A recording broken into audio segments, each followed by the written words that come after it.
Dallas Mavericks autopsy. This is going to sound really similar to Denver's autopsy. Their main heliocentric offensive, let's just say European player needs to improve his mental, and he needs to improve his defense, and he needs to improve his conditioning. Mental for Doncic, because of the way he impacts his teammates. When he's petulant, oppositional, fighting referees, feeling like referees have it out for him while he's treating them like shit, he makes Lively and Gafford and Washington and even Kyrie play worse. When he can fix that, and when he can actually like sack up and have some restraint with his anger, then he and all of his guys play a lot better and the game is easier.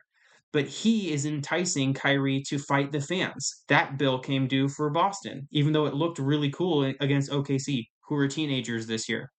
He needs to improve his conditioning so he's not hurt as much deep into the playoffs. And so his team can play a faster pace better rather than just constantly getting flanked by a faster Derek White, like what happened in the last game of the series. He needs to have better defense. He needs to at least make it so guys can drive at an inconvenient angle to the rim. That way, his team can help with one rather than helping with two. And if you're playing in the semifinals and on in the NBA playoffs, those guys are going to hit those types of shots. Kyrie.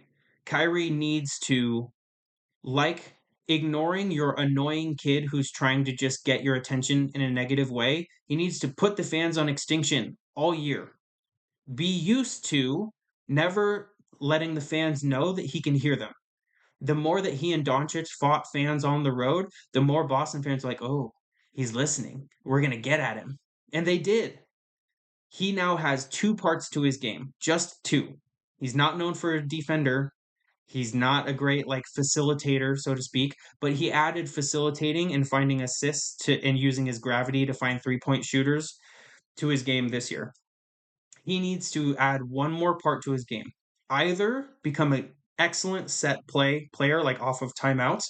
Imagine if Jason Kidd could call timeout in this playoffs, and Kyrie would always be able to help them convert on that next possession. Whether it's Kyrie shooting the ball or not, he has so much experience in the NBA. He knows exactly what a pressured shooter needs. He either needs to add that part or he needs to be able to legitimately defend the perimeter for 2 to 3 minutes at a time more than he did against this Boston team. He was starting to look that way in the Western Conference, but that showed to be phony by the time he got to the finals. Daniel Gafford, it's not enough to just rim run and block shots every so often underneath the hoop. You either need to be able to score from the mid range, like hook shots or something like that, or you need to be able to hop out to the elbow and facilitate and pass and find guys who are slashing right there, like a Jokic would or like a Marc Gasol would on that Raptors team. Jason Kidd needs to be lobbying still. It's why no one picked them even after the Kyrie trade. He needs to be lobbying still with his management for 1 to 2 perimeter defenders. It's the most important skill set in the league. It's how Boston killed them this year. He also needs to be using his depth way earlier in the playoffs, especially in the games that they don't absolutely need to win in order for those guys to be in rhythm when he does need to go to them. He went to a panic. Kleba, you're in.